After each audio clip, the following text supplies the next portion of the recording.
Jai Shri Krishna, welcome back. Today we're talking about prophets.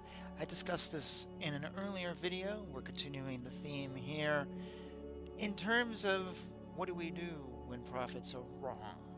I personally think most prophets are wrong, religious or otherwise. Actually, I think the religious ones may even be wrong more often than not. I think a good prophet really is just someone who watches CNN or Fox or both of them and then figures out something and kind of hedges their bet and says this is what it is. They're essentially a gambler. Maybe more like a card counter. That's what a prophet is who's maybe right. But most prophets, I think, are trash. Absolute trash. And I want to talk about it today, because if you're following prophets and your life is revolving around a prophet, essentially you're focused on a poker player or a gambler. You might as well just start gambling. You're wasting your time. Before I get into that though, if you like what I do, please subscribe, share, comment, all that stuff. Also, check out my website down below. I'm a writer. I have a bunch of books that I've written. I was going to say authored, but that would be correct. My latest book I'm plugging, it's called Soundtrack for a Murder in Maine, and I realized it had some T-lock on it from my head. It's a new short story mystery series on a guy who solves music-related mysteries, because music is like my thing, something I really love. And so it's this new series, the second book I'm working on right now. Check it out. It's on Kindle. It's on Amazon. You can get it worldwide. And the few pennies that I get from it actually help. Not a lot, but they do help, and they do mean something. So please, if you like what I do, please support my stuff. There's also a ton of other books online, mostly music though, at this point in time. And check it out. Alright, that being said, it is the holidays. It's December 16th. Christmas is in a week from now. See our little tree here, and one of our socks, and I turned on the lights. It's not much, but it's a small house, and we go to our in-laws for everything. Actually, I realize it's just a little dark, so let's turn up the light, and there we go. That's a little better. It's getting evening. It's 3:45 here in Portland, Maine. Sun's beginning to set. Anyways, let's talk about prophets. I'm going to read an article today from the New York Times. It was originally published in 2021, and then the version I saw was done in 2023, updated. I don't know what that means. So the original title is called Christian Prophecy Movement is Hit Hard by Trump's Defeat. The new title is Christian Prophets Are on the Rise. What Happens When They're Wrong? So, this is from the New York Times. I really don't like the New York Times. They are simply a government propaganda machine for me and nothing else. They used to be good, not anymore, but this is an interesting article. And they actually don't really like Christians, so I don't expect much good stuff from this. But I thought it was interesting. Now, obviously, this is about Christians. I'm not a Christian. This isn't necessarily a Christian channel, but I think the themes we find in one religion can be used in another. Hinduism has prophets. Islam has prophets. Buddhism, all of them, all the religions have prophets of some way, shape, or form. So, just because this says Christian doesn't necessarily mean it's only for Christians. So, before I delve into the article, let me say my thoughts on prophets. I think most of them are wrong. I think when they're right, it's based on luck, or it's based on generic statements, like, I prophesize that next year 1 out of every 10 people will get in a car accident. Actually, car accidents are pretty common, and I'm sure if you look at the statistics, it could be 1 in 10, maybe it's 1 in 20 or 1 in 100, but 1 in 10, knowing at least in your circle of people, it's very likely someone might get in a car I've known lots of people who've gotten car wreck or car accidents of some sort. It's very common. It's not really much of a prophecy, and it's pretty generic. So a car accident could be a head-on collision. It could also be scraping another car with my door. That could be a car accident. It really is that wide. And so if my prophecy is that generic, well, yeah, I'm probably gonna be right. Because it is so generic that it's almost meaningless. For example, I prophesied that next year things will happen in the world. And then next year things happen. Oh my God, it's a prophecy. No, it's not. It's just literally meaningless. I think a lot of prophets are very generic. This is my complaint with tarot cards too, which I've talked about in 2 episodes on this channel. Often we say, oh, this reading was amazing, but it really was just super generic. It's betting. So the prophecies also that are true are ones where really someone has just done their research. They've watched a lot of CNN, Fox News. They looked at this, and they said, okay, I think this looks like that has the greater potential of happening. They're literally a card-counting gambler who's looking at cards going, okay, the percentage of getting 10 card in this blackjack game seems to be, from what I've got, a little lower than getting a 1 through 9, so hit me. They might not be right, but weighing some things, they could be right. That's really all I think most prophets are. I say that next year Joe Biden will not be serving a second term as president. Just because I think he's too old. I think they're going to replace him with somebody. I think it's Gavin Newsom, who's already debating DeSantis, who is the secondary choice for nominee. Doesn't make me a prophet. I've just been watching the news. He's too old. People don't like him. Why are you going to run him again? He could lose. Makes sense to replace him. Now, if he does serve a second term, then I'm wrong. But I believe he won't make it through the entire term. He's just too old. We are a country being led by a senile old man who is literally a fuddy-duddy, doesn't know what day it is, doesn't know anything, probably sleeps every day. We are the laughingstock of the world. Not during Trump. He was a bully. Everyone knew that. But we are now. So I don't see him living for 5 more years. Thus, I just say he won't. I'm not a prophet. I'm not getting a message from God. I'm just looking at the news, reading New York Times articles. That's all. That's how I think some prophets are. But there are prophets out there who think they are divine and they're getting a message from God and they know something. I know this prophet, I saw him online. He declared that 2024 there would be a religion revolution in the world and we would not recognize the outcome. As I said, it's December 16, 2023. They still have 2 weeks left. Any day now, in the next 2 weeks, his prophecy will come true. Yeah, no, he was caught up in himself. There's a prophet I've seen online, YouTube once in a while, blog. She is a prophet in training, hasn't gotten the official degree yet. That means she is in training to learn to understand God's words, so she can properly interpret the prophecies she's given. Even though historically, if you look, prophets often don't understand what they're given. They just have this message that they have to put out. So this whole thing of trying to understand is not necessarily like biblical or anything. She's Christian.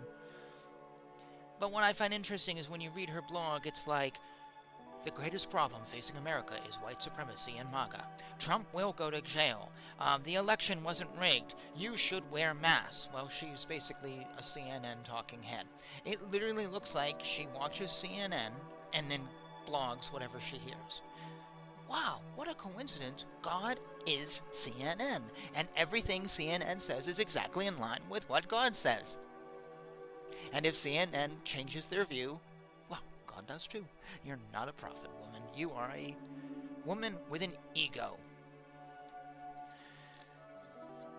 Are there real godly prophets? Yes, 1 in a million.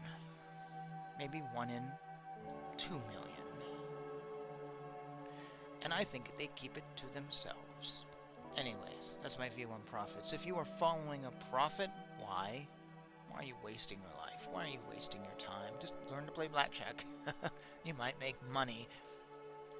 So right now, let's read this article about what the New York Times has when it comes to prophets who are wrong.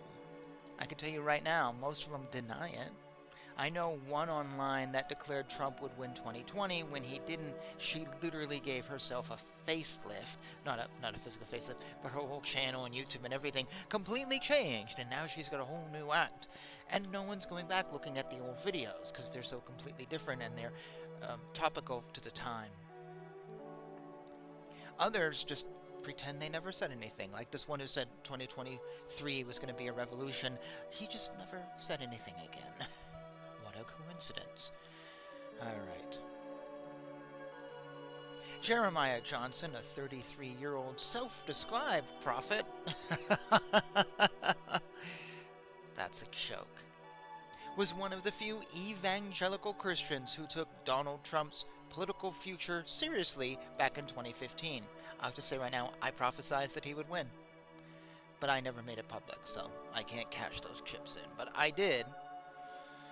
If he ran against... Who did he run against? Hillary. If he ran against Bernie Sanders, I said no, he would lose. Anyways, this track record created a loyal audience of hundreds of thousands of people who follow him on social media and hang on to his predictions about such topics as the pandemic, the makeup of the Supreme Court, and the possibility of a spiritual revival in America. Because there's always a spiritual revival somewhere in these prophecies. Please take note of that. I'm willing to bet that most of the time a spiritual revival is right on the horizon. Funny, all the prophets say the same thing and I don't see it. 46 years old, haven't seen it yet. And they took comfort ahead of the presidential election last fall when Mr. Johnson shared a prophetic dream of Mr. Trump stumbling while running the Boston Marathon until two frail older women emerged from the crowd to help him over the finish line. He had that dream. Thus, Trump was going to win. Or he might have actually run the Boston Marathon. Now, he didn't. I can never imagine that. So what we have here is a prophet who had a dream about President Trump and thus declared that there's two old women. That means the finish line must represent the election. Oh, prophet was right. Prophet was right. Are we sure? Or was it just a dream? How do we know? Maybe the Boston Marathon was Russia collusion, which she's still in court for. They've just declared today or yesterday that Trump is guilty of financial fraud. The opposing lawyers have stopped their side of the case to let the other side speak. The judge has already declared he's guilty even without the other side. It's a joke of a courtroom. Maybe that's what the Boston Marathon in this dream is representing. 6 years in the future. You see, it's so generic. And it's just a dream. Oh, but no. This means this is the presidential election. How do you know? How do you know? If Trump had actually run the Boston Marathon, then you'd be like, oh, well, yeah, okay, where's those two frail women? Oh, you see, this is the way prophecies work. I had a dream. And it's interpretive in so many different ways. And when something good happens, oh, well, my dream is right. I bet if something bad happened, he'd lost, the guy would have interpreted some other way. It's just bogus. It's absolute garbage. It's people who want to be future novelists. Great, you had a dream. I have dreams all the time. I don't make videos about them. Because they're just that. They're dreams. So, article says, when Joseph R. Biden Jr. was certified as the winner of the election, Mr. Johnson had to admit he had let his followers down. I was wrong. I am deeply sorry, and I ask for your forgiveness. He wrote in a detailed letter he posted online. So I had the, that's a little weird. I would like to report for inaccurately prophesizing that Donald Trump would win a second term as the President of the United States, he said. Okay, I'm sorry.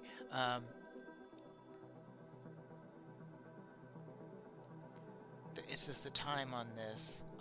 Oh, I see. Sorry, I missed something. It said when he took cover of the president.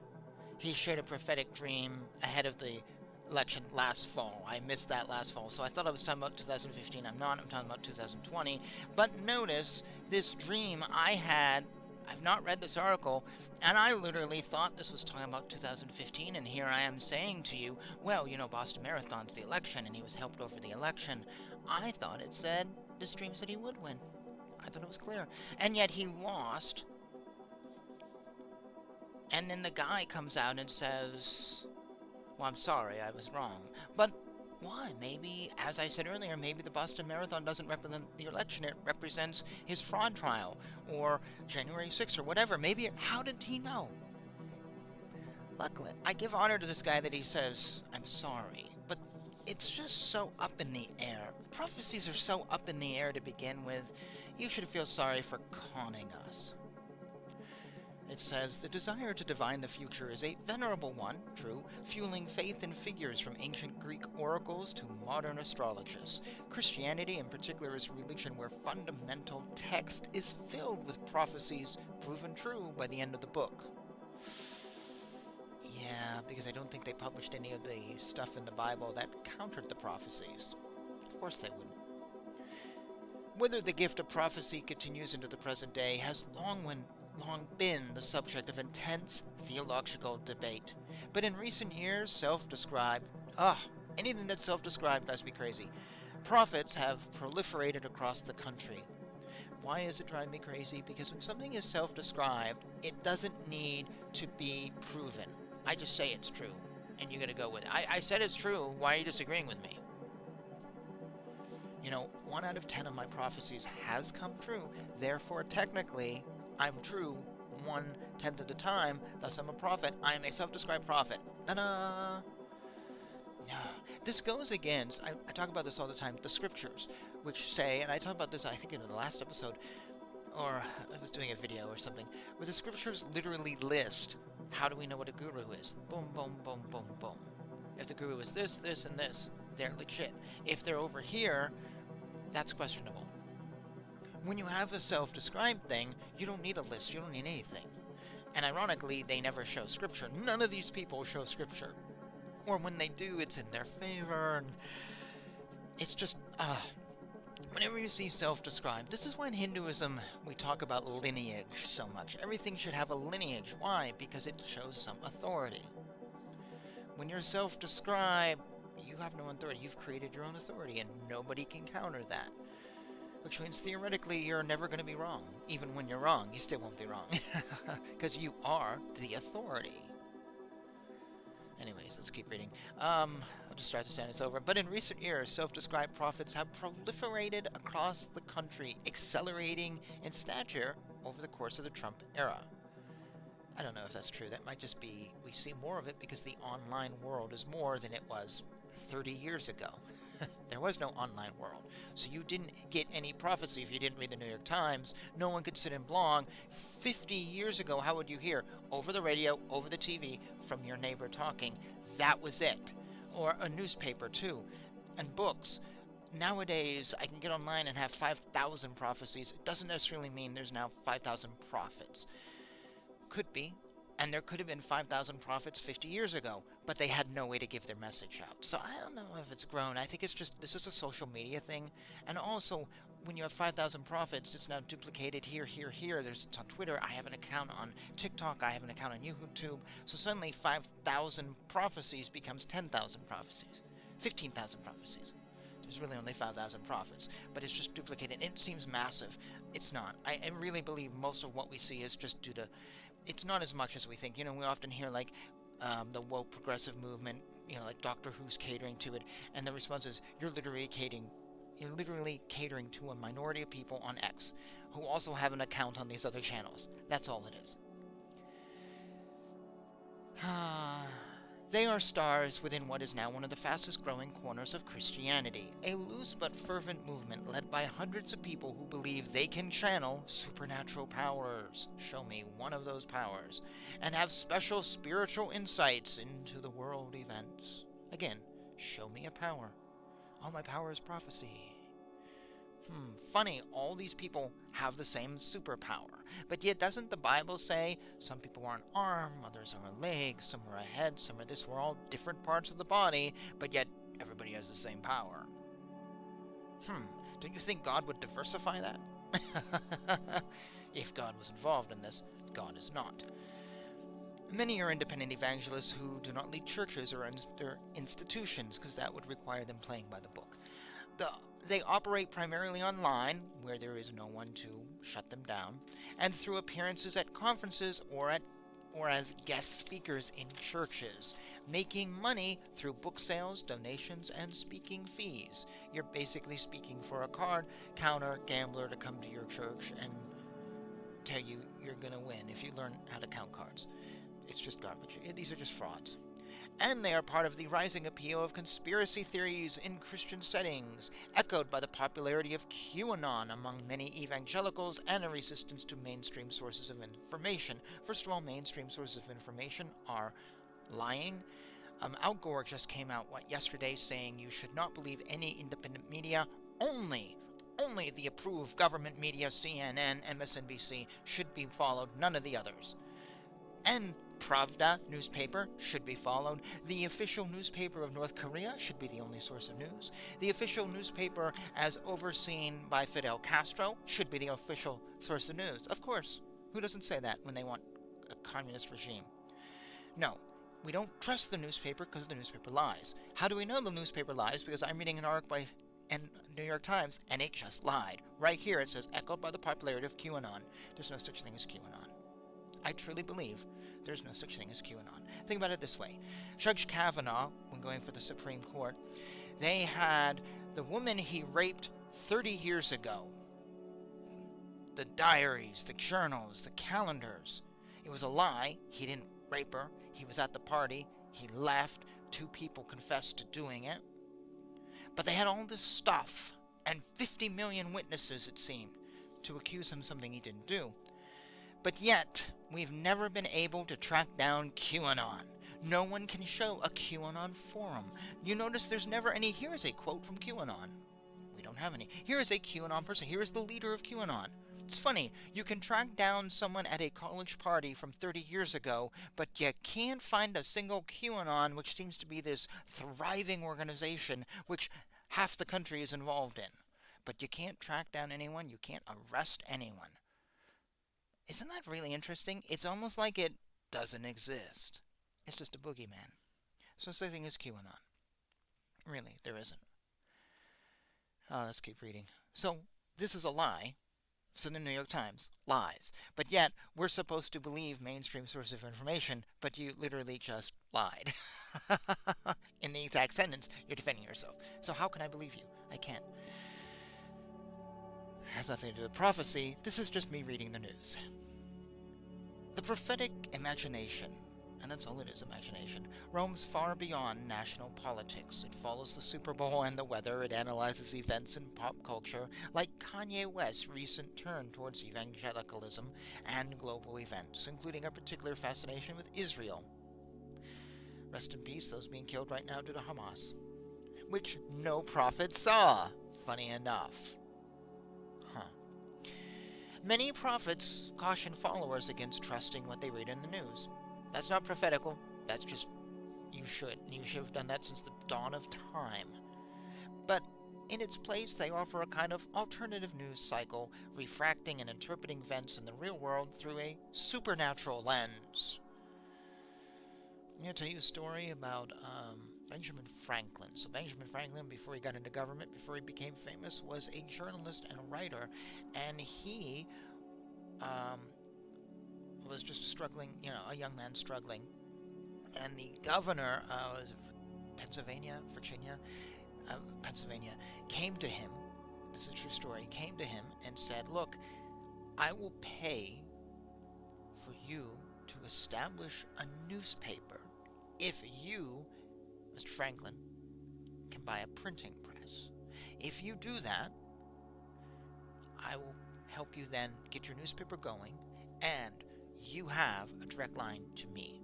All I ask is that you print what I say, because all these other newspapers lie about me, and I need someone to tell the truth. So I want you to print what I say so the truth can get out there. You just have to get a printing press. Mr. Franklin said, I can do that. I know where a printing press is in England. I will go and get it. So he did. Or he had to order one or something. I think he went. He went over, he got a printing press, got back. I think the governor was going to actually pay for part of it too. Got back, went to the governor. Mr. Governor, I have the printing press. Oh, okay.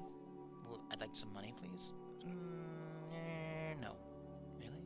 I thought we were going to start a newspaper. Well, no, I don't know what you remember, Mr. Franklin. I don't think I ever said that. Mr. Franklin did not start a newspaper. The governor backed up on his words. This governor was known for his scandals, his fraud. He was super, super corrupt.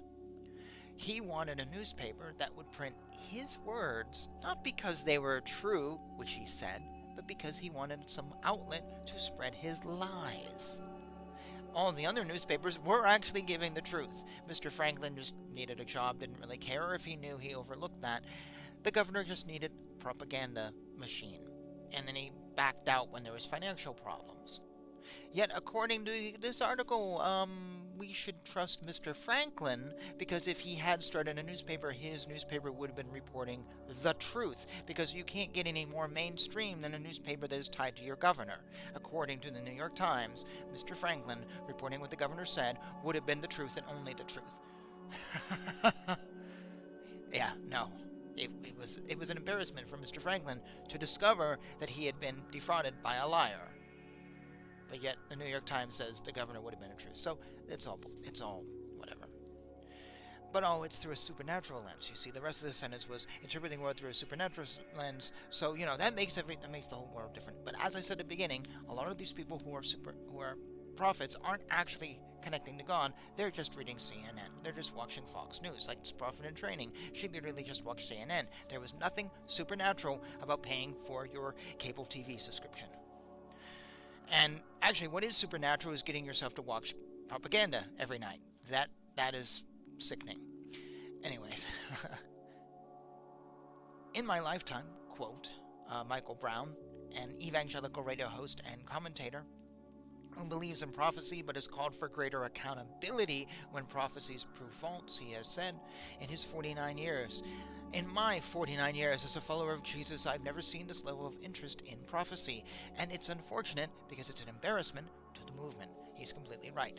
But he's also wrong. It is an embarrassment, but he's also wrong. As I said earlier, 50 years ago, how did you get your prophecy out? You would do a radio show. Radio was such that you might only be heard within 300 miles. Nobody in another state would hear you. They had their own prophet broadcasting out. Doesn't mean that there wasn't 100 prophets broadcasting all through the United States, just nobody could hear any of them. 50 years ago, there wasn't the internet, there wasn't YouTube, you couldn't start your own show, you could get out there. Doesn't mean they weren't there. Now everyone can have a YouTube channel. So actually, maybe on some hand, there are more prophets now. No, I don't think so. I think people who might have wanted to do this probably would have found a way. When I was young, I wanted to work in a radio station. And I tried to find ways to get in. It just didn't work. But I worked. I think people who want to do this, they go after it. So I think 50 years ago, they would have tried to get on the radio, whatever. But also, if this is such a rise in prophecy, then how did we have the millenarians and the Christian Science Church and the Seventh-day Adventists and all these prophetic groups that spawned in the late 1800s and started whole new religions that still exist? But yet, it's worse now, but 100 years ago we had all these new religions that spawned up due to prophecy. Jehovah's Witness, whatever. I don't know. I think it's seeing the forest for the trees. Anyways, doesn't really matter. But he is right where he says it's an embarrassment. It's an embarrassment to everybody. It's an embarrassment if you follow prophets, an embarrassment if you're Christians. You're letting your brain be corrupted. So the article goes on and says, the past year has been riddled with prophecies that did not pan out. As the virus swept the United States in the spring, several prophets issued public assurances that it would decline by Passover. Cindy Jacobs, one of the most influential American prophets, led a global day of prayer to contain the virus in March. And by fall, so many prominent prophets had incorrectly predicted the re-election of Mr. Trump that the apologies and recriminations now constitute a crisis within the movement. No, they've always been wrong. They just never apologized before. Or they weren't all prophesying on the exact same thing. 50 prophets, when this one's talking about that, this one's talking about this, but now they're all talking about Trump. Movement was always in crisis because it was always broken. The backlash to Mr. Johnson, who we talked about at the beginning, apology was immediate. On Facebook, he reported that he received multiple death threats and thousands upon thousands of emails from Christians saying, quote, the nastiest and most vulgar things I have ever heard towards my family and ministry, end quote. He also said he had lost funding from donors who accused him of being a coward, a sellout, and a traitor to the Holy Spirit. They're just late to the party because he was already there. But the popularity of self-appointed prophets shows no signs of waning. As denominational Christianity declines almost across the board, magnetic independent leaders have stepped into the void. There's this idea that you can't trust anybody except those trusted individuals, said Brad Christensen, a sociologist at Evangelical Biola University. He says, it's a symptom of our time. People don't trust institutions, and people think that all mainstream institutions are corrupt. Universities, science, government, and media, they're searching for real sources of truth, and you absolutely should. He's right about that. They are corrupt, and they've been corrupt for at least a century. That's not a conspiracy theory. It's a fact. You don't think John Rockefeller wasn't corrupt? You don't think... Of course they are. All these people have been corrupt on some level, some worse than others. For real sources of truth, good. So is this guy saying, no, you should trust institutions which just want your money? They're real sources of truth. No, they're not. No, they're not. They're absolutely not. This guy's corrupt if he says that.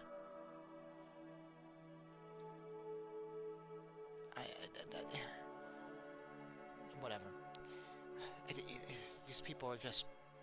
They are not listening to them. These quotes that are being... These people aren't listening to themselves. They're literally telling you to play the game, follow along, follow institutions, and read mainstream media, because none of that's corrupt. You know, in North Korea, none of the newspapers are corrupt. There's only one. God knows it. Pravda out of Russia, not corrupt. Whereas my Russian language teacher said, that was a great newspaper for lining the bottom of my animal's litter box. The result is that many congregations are awash in misinformation. Horrible word, no such thing. Almost half of the Protestant pastors... Well, actually, no, there is misinformation, but it doesn't encompass everything that the CNN, MSNBC, all these groups think it does. Misinformation is anything that they don't like. This is the New York Times. All it does is give misinformation. What we have is points of view, opinions, things taken as fact, which are debunked. It's not necessarily misinformation. Misinformation would be me saying... Hitler never lived, and the Nazi takeover of Germany and genocide of Jews never happened. That is actually misinformation. That's an outright lie. But most of what we say isn't really. Because think about 20 years ago, we didn't have misinformation. It's only recent. So you don't suddenly have a society which has no misinformation, and suddenly everything's misinformation that's coming from the right. Or anything right of AOC. Almost half of Protestant pastors frequently hear members of their congregations repeating conspiracy theories about current events. Conspiracy theory. Those things are just opinions. They're just opinions. And if they turn out to be true, they're not conspiracy theories. Anyways, this is according to a survey released last month by Lifeway Research, which is affiliated with the Southern Baptist Convention. Prophecy is a facet of the fastest-growing charismatic Christian movement, which has an estimated 500 million followers worldwide and is characterized in part by the belief that the gifts of the Spirit, which also include speaking in tongues and supernatural healing, continue into the present day, rather than being an artifact of biblical times. Now, to go back to when I said something earlier, I said that, notice how all these people come up and they have the gift of the Spirit in prophecy. Wouldn't God want to diversify? Shouldn't we be seeing, like, a lot of prophets, but also a lot of supernatural healers? What about all the people speaking in tongues? Where are they? Because you can't go very far on YouTube going, can understand what you're saying. And you can be debunked. I healed you. And that gets debunked rather quickly. Being a prophet, where you speak generic stuff, oh, yeah, there'll be an election next year, oh, the news report bad things, it's really easy to do. Easy way of becoming famous. Mr. Trump supercharged the public profile of this already ascendant stream of Christian culture. I don't think he did it. I think he was just there and they latched onto him. I don't think he actually did anything, pressed a button, I'm going to supercharge, this is all manipulative writing. Very manipulative, that's why I don't like the New York Times. Anyways, his Evangelical Advisory Council included unprecedented numbers of charismatic leaders, including his primary faith advisor, Paula White, a charismatic pastor and televangelist. A few weeks before the 2020 election, he attended services for the third time at a healing, quote, prophetic, end quote, mega church in Vegas, where speakers shared predictions and visions about his second term, to applause from Mr. Trump and the congregation. Again, they shared with him. He didn't tell them what to say. He didn't make them do anything. People see Trump as hope. He doesn't supercharge anything. He's not in charge of this. He's not above it. He's not doing anything. They just don't like Biden. They don't want Biden. And they see things falling apart. The New York Times has already lied once in this article. But yet they're told, oh, you shouldn't believe misinformation. What we say is the truth. There's QAnon, but there isn't QAnon. That's misinformation. That's an outright lie. It's a non-existent organization. But yet, this is the truth. They have hope in him. That's not him supercharging it. He's not really doing anything. We give him way too much credit. They do make one good point. In parentheses, which, why do you do this? It goes, the charismatic movement overall is notably multiracial, although the most successful politically oriented prophets of the Trump era were white and appealed to an audience that resembled Mr. Trump's base, which is white. That's my words at the end, which is white. Because a lot of blacks follow him now. What does that mean? Oh, we don't want to talk about them because they're not really black. They're actually white, because you're only black if you vote for Joe Biden. And you notice it says the charismatic movement overall is notably multiracial. Have we talked about race once? What does race have to do with prophecy? So the idea is, well, the white people are the ones who do the prophecy, but blacks, no, they're not. They're not into this stuff. Because they're not part of his base. That's what this is implying. Have you ever seen a holy roller black woman speaking in tongues? This is propaganda, people. I should have entitled today's shows "Propaganda," a rant on garbage. Where's my cap box? I can put this on the bottom, like my Russian teacher said. Christian prophets are meeting a hunger for reassurance and clarity that can be observed in other corners of American culture. Astrology is exploding in popularity. More than 40% of Americans believe in psychics, according to Pew. I'm sorry. Please don't. This show would be so long if I go there. Prophecy, similarly, is not only a predictive tool, but an analytical lens for making sense of past and current events. That's true. That's all it is. It's just a way of making sense of stuff. The most successful prophets can connect seemingly disparate pieces of data in a grand narrative, adding new layers of interpretation as events unfold and inviting others to contribute. That's all it really is. It's just a way of interpreting things. It's neither right nor wrong, and it may be disproven down the road. It's just a way of connecting things and trying to make sense of stuff that doesn't necessarily make sense, or to find hope in something, and there's nothing wrong with that.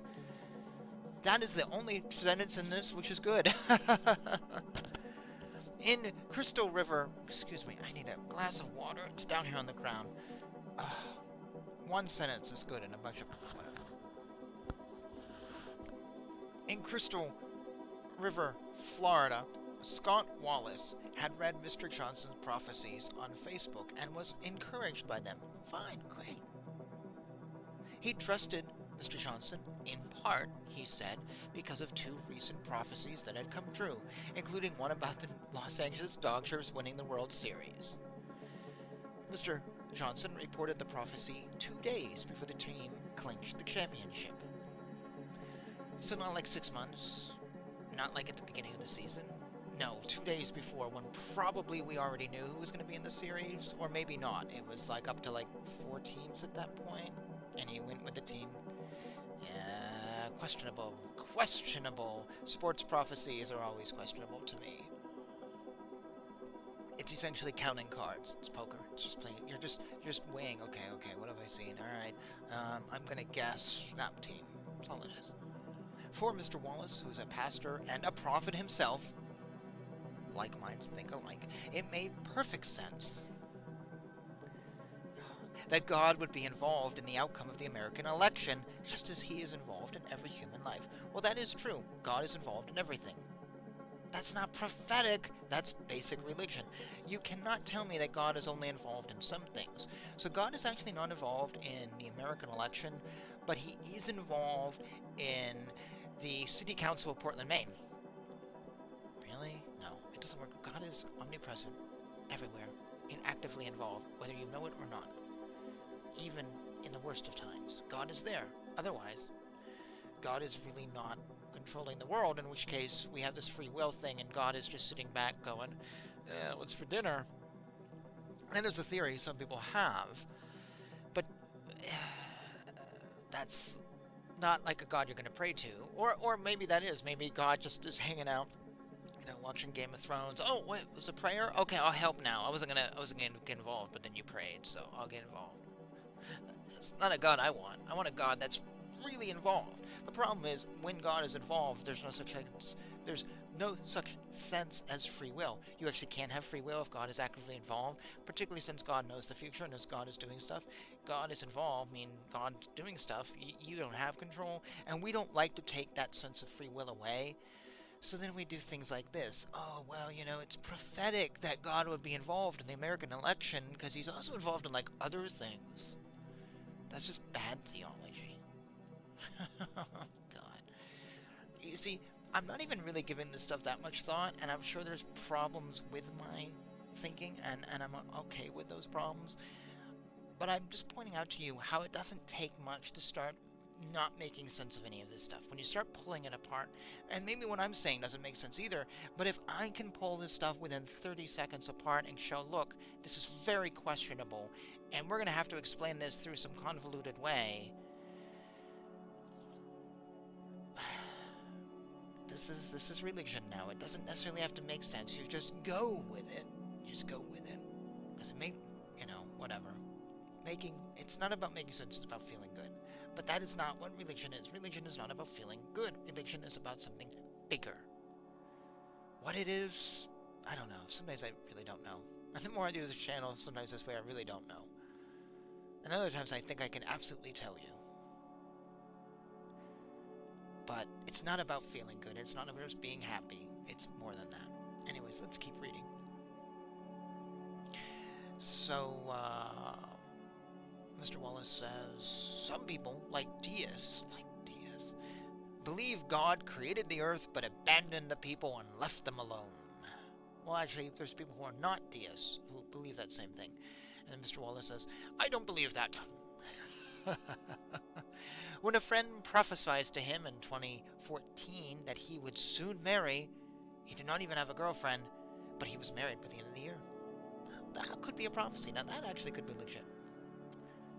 There's no details here. We don't get more of the story. So, I don't know. Oh, look, prophet said this, but I need more. The internet has made it much easier for prophets to disseminate their visions with many more outlets at their disposal. That's what I said earlier. Social media, podcasts, books, and traditional media ecosystem that remains largely under the radar even to many other evangelicals. But yet earlier, wait a minute, it said QAnon, popular QAnon among many evangelicals. Okay, I thought it said most. Just want to clarify. So it's just many evangelicals. But then this says this whole world this prophecy world is sort of under the radar to many, but yet they're all tied into QAnon, which no one in the government can trace because it doesn't exist. So actually, yeah, there is a problem here. Oh, New York Times. Whoever wrote this, go back to school, find a new job. Anyways, this is just propaganda. This is Pravda. If you know what Pravda is, Google it. It was the official newspaper of the USSR. It's garbage. It still exists. It's just garbage. It's like getting all your mainstream news out of the, Christian Science Monitor. There's no news in that. The newspaper's dying. It's just feel-good stuff. Anyways, the internet, okay, let's go. An appearance on It's Supernatural, an interview show hosted by the octogenarian televangelist Sid Roth, can be career-making for profits. So can an endorsement from the venerable Elijah List newspaper, which claims 240,000 subscribers. That's actually not that much. Taylor Swift sells more albums. Charisma Magazine and the Christian Broadcasting Network both cover prophetic predictions as news, and they shouldn't. But that's on them. People like the stuff. They go after it. They gobble up. But it's entertainment. End of story. So I said at the beginning, if you are into prophecy and you're into this stuff, it's just entertainment. Don't treat it as anything more. It's just a game. Jennifer Eivaz, who calls herself the praying prophet, but I guess that means other prophets don't pray, I don't know, realized in college that she could hear God's voice in a way she could prove out, quote. When she and her husband started to lead a church in Central California, she would have dreams and receive specific information about people who attended. She was careful not to scare people, she said, often opting to check in with them rather than launch into specific predictions or insights into their lives. No examples given. Wonder why. She also started recording training videos on prayer and prophecy, which caught the eye of Steve Schultz, who founded the Elijah List and invited her to contribute. Good for her. Moving up in the career world, fine with that. As her profile rose, she became an internationally sought-after conference speaker at events with names like the Inner Healing and Deliverance Institute and the Prophetic Wisdom and Prayer Conference, where believers pay to gather for music, prophecy, and inspiration. Wow, that's so good that the Prophetic Wisdom and Prayer Conference found the praying prophet. I bet until then they didn't have any prophets who prayed, just people who prayed, and then there were also prophets. Miss Eivaz occasionally offers public prophecies about national or international events. Now, I should say I'm kind of dumping on her here. I don't know anything about her. I've never read this article before. I've never heard of her before. But without a lack of evidence to say, well, she's a prophet and she does all this stuff and she's been hooked up with these people, doesn't necessarily make her a prophet. It makes her a successful businesswoman, which I admire, a successful businesswoman. But it doesn't mean she's a prophet. Not a single prophet has been listed here. Now, maybe it will. Maybe that's what we're about to get in. But still, I'm at the end of the article, and there's a lack of details. So it says Miss Eivaz occasionally offers public prophecies, not properties, about national or international events. In May 2015, she announced that the years-long drought in California was over and that the rains are coming back. I believe that was true. I believe we're now in a drought again. You see, the drought actually does stop and start every so often, and the rains do come, because never in the history of California has the rains just stopped, and they've not shown up for years on end. That's not the way Mother Nature works. So essentially, she declared weather. California will have weather this year. There will be a winter. I'm sorry. This is the best example you can give of this woman? Do better. Do better, New York Times. Give me something bigger. Oh my goodness. The Message tied together the biblical prophet Elijah's experience on Mount Carmel, because he wanted it to. Because if you tie things to scripture, they sound better. That's just human nature. That's called publicity, press, and propaganda, and you're a successful businesswoman. You know how this works. It makes you seem legit as a self-declared prophet who declared weather as prophetic. If someone down below can post like things she's done that are really hardcore, I would be fascinated in reading that. I'd be totally fine with that, and I'd be willing to reverse what I say. But right now, the New York Times is not doing a good job defending this woman. They're just giving her resume and saying, well, look at what she's done. But what she's done is not much. One example. Oh, I should have read something. Oh, this is interesting. See, I'm just riffing and I don't read ahead, but that's okay. Here we go. It says, the message tied together the biblical prophet Elijah's experience on Mount Carmel, Ms. Eivaz's recent trip to Carmel by the Sea, California, where I've been, matter of fact. Carmel is where Ernest Hemingway was. Monterey, what was that? Monterey Bay. Anyways, a vision. She had this vision of a mother bear fighting for her cubs. I don't know. I don't understand the sentence. So the message tied together the biblical prophets. Oh, I see what it did. Oh my God, this is. So her message tied together the biblical prophet Elijah's experience on Mount Carmel and it's punctuated poorly, and her recent trip to Carmel by the Sea, California, and a vision of a mother bear fighting for her cubs, another dream, which is totally up for interpretation, and it tied in the California state flag and Governor Gavin Newsom. Thus, when she said that the drought was over and the rains were coming back, it was tied into all these things, so it must be prophetic. The New York Times then says the drought did not end formally until 2017, 2 years later. But I'm sure she was still right because she said it would end. Oh no, she said in May 2015 it was over, but it didn't end until 2017. And the state experienced an unusually high rainfall over the summer of 2015. So essentially what I've been ranting about, they literally gave an example of a prophecy and then debunked it in parentheses again. Very strange. But they went on about this woman. She's this great praying prophet, and here's her one prophecy, and it was wrong. I'm sorry, I don't like the way this is written. It's confusing to me, and maybe I'm making it more confusing. But it just is coming off so wacko. Oh, I see. This was her big prophecy. This was really big, but it didn't actually come true. But we put that little side note in this. We put the note in parentheses that it didn't come true, even though that's the focus of the article. But we're still kind of defending her, because in the next sentence it says, but those kinds of prophecies come to her only once every year or two, she said. She has watched with alarm as predictive prophecies like these have come to dominate the prophetic movement. So essentially people are now all over the place predicting weather. It's like fact shopping, she said, adding that social media rewards buzz and sensationalism. True. Over wisdom. You predicted the weather, woman, and you were wrong, according to the New York Times. So she has nothing to brag about. And this social media pressures independent prophets, especially to churn out fresh predictions every few days. Or every year or two predict the weather. I'm sorry. This is just... Don't follow these people. There's just a little bit more and then we'll be done with this ramble. If you're still with me, you may not be. Mike Killian, who was a charter bus driver in North Carolina until the pandemic dried up his business, pays attention to what he calls synchronicities, and others might call them coincidences. He believes God is intimately involved in world events and closely attuned to the prayers of his people. Who are his people? Christians.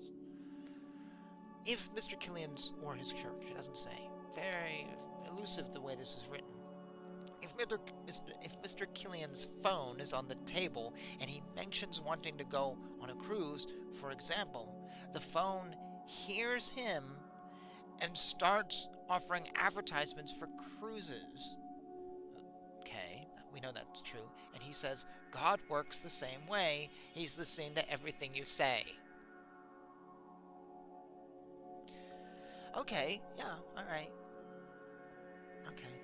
God, can you stop advertising on my Facebook for free electric guitars autographed by people? I am a bass player.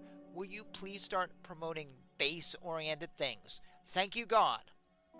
Thank you, God. I'm just setting that in motion. Okay.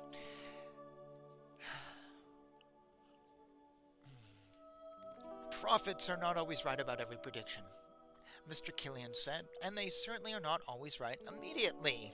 Funny. Time is a key factor. There's this idea that prophets have to be right all the time and have to be right next week, said Mr. Killian, when there are prophets in the Bible who had prophecies who weren't fulfilled in their lifetimes. Yeah, but when you're on social media, you want fame and fortune right now, so that doesn't do anything for anybody if your prophecies were fulfilled after your death. You're not going to be making money when your YouTube is monetized after your death. Mr. Killian scoffed at Mr. Johnson, mentioned earlier in the article, for walking back his prophecy about Donald Trump's 2020 victory. He said Jeremiah Johnson should have kept his mouth shut. He said a few days before Mr. Biden's inauguration, because it still may happen. Again, I've said that prophecy about Trump running the Boston Marathon. How do we know it was about that election? It could have been another election. It could have been, as I said, he's dealing with the stupid court right now. It could have been that. How did this guy know? He just grabbed on the current event and went, oh, this is it. This Mr. Killian is actually right about that. Should have kept his mouth shut. It could have happened.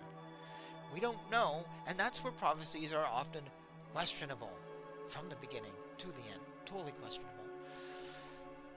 And too many people are lost in them. Now, Mr. Johnson, for his part, appears to remain unchastened. This week, he began a new YouTube series called I Was Wrong, in which he plans to survey what the prophetic movement is and where, in his view, it has gone awry.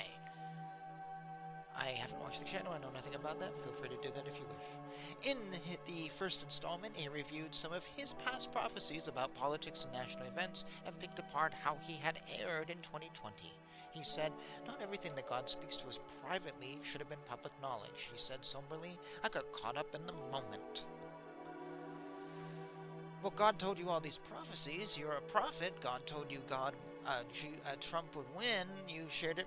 Isn't that what a prophet does? So what he's saying is, God doesn't tell me the truth. That's what he's literally saying. Well, sometimes God lies to you, and you shouldn't spread everything because sometimes it's a lie. That's what this guy's essentially saying. Or he's saying, yeah, sometimes it's not God, maybe at all. God doesn't speak to you at all. Because if God is telling you the truth and you are a prophet, isn't your job now to share that? Isn't that the whole point of being a prophet? But he's, oh, no, you're not supposed to speak. Because he realizes it's questionable. I think the YouTube series I Was Wrong should already pinpoint that sentence alone. He's wrong about why he's wrong. And as in getting caught up in the moment, yeah, like I just said, what good is it being right about something after your death? He spoke, Mr. Johnson said, about his hope for reformation. Nice big Christian word here. And his concerns about God's judgment to come. And in future episodes of the series, he promised he will share what God is showing him about what comes next. So he literally just said, you shouldn't always share what God is telling you. But in upcoming episodes, he's going to tell you what God is telling him. But you shouldn't. You might be wrong. But I'm going to do that in the next episode because I want viewers. And I'm in the New York Times, so maybe I'm going to get more viewers. He literally just contradicted himself. That's the end of this article from this propaganda mag called the New York Times. Why did I go through this whole thing with you? Because I wanted to show you how corrupt religion is in the modern world. It has always been corrupt. We've always had problems in religion. And we get so caught up, as this guy said, in the moment.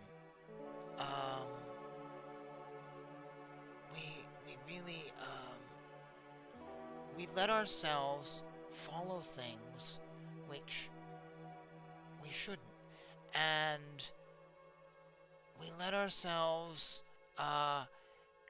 get trapped in, for lack of a better word, wrong thing,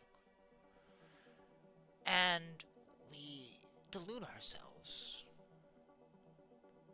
I would have been more interested if this interview or this article had talked about when prophets are wrong, what do they do when they're wrong? That would have been fascinating. Like the prophet I told you at the beginning who completely redid her look. That would have been great. Instead, it just was garbage.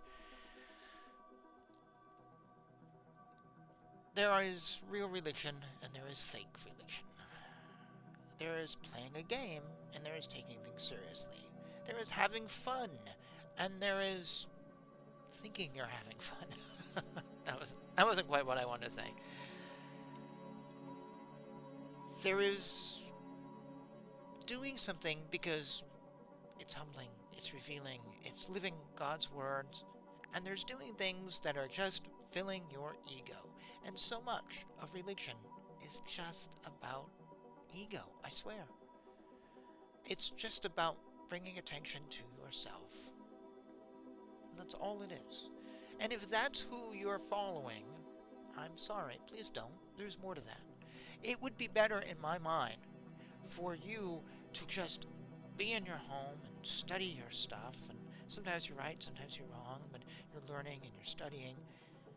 It would be better for you to do that alone, with only Lord Krishna as your guide, than it would be to belong to an organization pushing this stuff. What is the difference between a prophet, like these Christian prophets, and someone like Abraham-Hicks? I don't think much. Many people decry Abraham-Hicks as a fraud. I think a lot of what she says is actually pretty cool. But I can see why people would say she's a fraud. She speaks very prophetically, often at times, in very generic ways. So it verges on being question one. I don't really want to get into Abraham-Hicks, but a lot of Christians would be like, oh no, she's, bad, whatever. But yet they have no problem following a prophet who's speaking. It's not Abraham, it's God. But it's just as generic. You see, if you're going to criticize this New Age people while your people are doing the exact same thing but just using different names, yeah, just do your own thing. Step away. You're following something that's not good for you. And my whole point of this channel is to get you to have the best spirituality you can and to know the real God. And real God doesn't give you lies, doesn't say things to you that you shouldn't say in public. It's not real God. God doesn't give you dreams. Well, then they're proven wrong. Maybe they're proven right. Well, we don't really know. And whatever. And I believe God does not speak to you on a daily basis. He may speak to you frequently. He may speak to you only once in a while.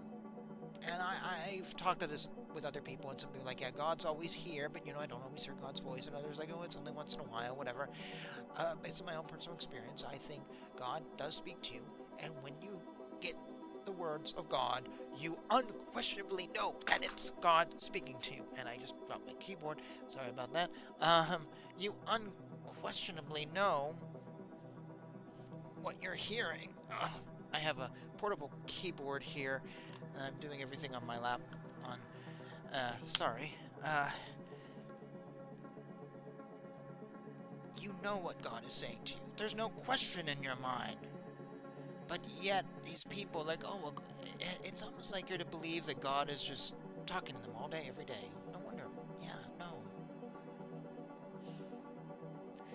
And then they're like, well, sometimes God says, no, you're not hearing God's voice. If sometimes you're not too sure. That's not God. That's just you. Your own voices in your head. And you're so consumed with this prophecy that you're like a novelist writing a novel. The ideas are just regurgitating, and they're going around. And, when I'm working on a writing project, like the one I showed you at the beginning of this thing, my mind was always thinking of this, and always thinking of things to write, and always think of this, and it thought of the second story in the series, and the third story already is in my head. It's an obsession. And that's what happens to these prophets. They're always thinking about prophecy and this, and it becomes an obsession. So suddenly they think they're hearing the voice of God, when really they're not. They're just hearing this thing, this voice that's going off. It's a creative voice. That's all it is, and they want to be novelists. That's really all they are. But they haven't found a way to become famous. You know what? I'm going to stop it right there. I'm sorry, I got really heated on this, but some of these things just drive me crazy because it's fake religion, it's false religion, and we wonder why the world is so dark. Well, the world is so dark because most religion isn't light. It's deception, and it's ego. And when you're feeding your ego, you're not feeding this guy right here, this woman too, my favorite couple. And if you're not feeding them, you're feeding this. That's not real religion. That's why the world is dark. Most of them are following this. And I'm not saying everything I say on this channel is right. I'm not saying I'm a prophet. I've never said that. I have often said that I am wrong, and I'm fine being wrong. This is just me riffing on the moment. But I truly believe that last statement is correct, that most people follow something that's not true God. I think if true God was speaking to all of us, man, the world would be completely different. I really believe that. Anyways, I'm going to end here before I get heated up and on some other tangent. And I'm going to say thank you for watching. I started the show in the sun, and as you see, there's no sun now. You can see the lights a little better. I'm planning on doing one more episode next Saturday, the 23rd. Christmas is the next day. I think I'm going to do one episode. You will not be hearing from me again until mid-January. So if I don't do one next week, then this will be my last episode for 2023. And because I'm not too sure what my schedule is, let me just say a few thoughts. This is episode 79. I'd really love to get 80 in, because I started this show a year ago. Basically around this time. It was Christmas week that I started it. It was just a few days before. I think it was actually, I had a few days off for Christmas, and I just put out a bunch of shows, and then just right at the tail end of the year. And so this show is now 2 weeks or so from being a year old. It has been certainly an experience, I hope, for you, for me. Lots of changes, lots of things have happened here, lots of things I've said.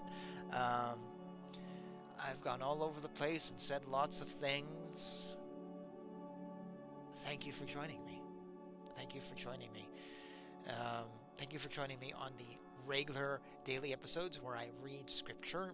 I have many, many more planned out. There are scripture readings edited and ready to go. They're in the queue through February 2025. And I have lots of videos I haven't edited yet. So lots of great stuff. Please stick with me even if you don't watch these live shows. Check those out. And thank you. Thank you for joining me. If I don't see you one more time this year, have a safe holiday. Make a goal for yourself for 2024 and make it happen. Absolutely make it happen. Every year I set a goal for myself and I try to make it happen. My goal next year, I want to play in a band. I also have a book I proposed. A musician friend wants to write with me. I'm going to go on 2 marathons and a trip to Massachusetts. Those are my goals. And actually finish my short story. Or at least, finish the draft. That's my goal for next year. So if I don't see you next week, I will see you in a few weeks from now. My girlfriend and I are just taking a holiday. So that's all it is. I will be back. Thank you for joining me on these 79 episodes. I hope there has been some value here. I don't know. Anyways, I will see you in the future, some point in time. God bless you. Be well. Take care. Stay safe. Jai Shri Krishna.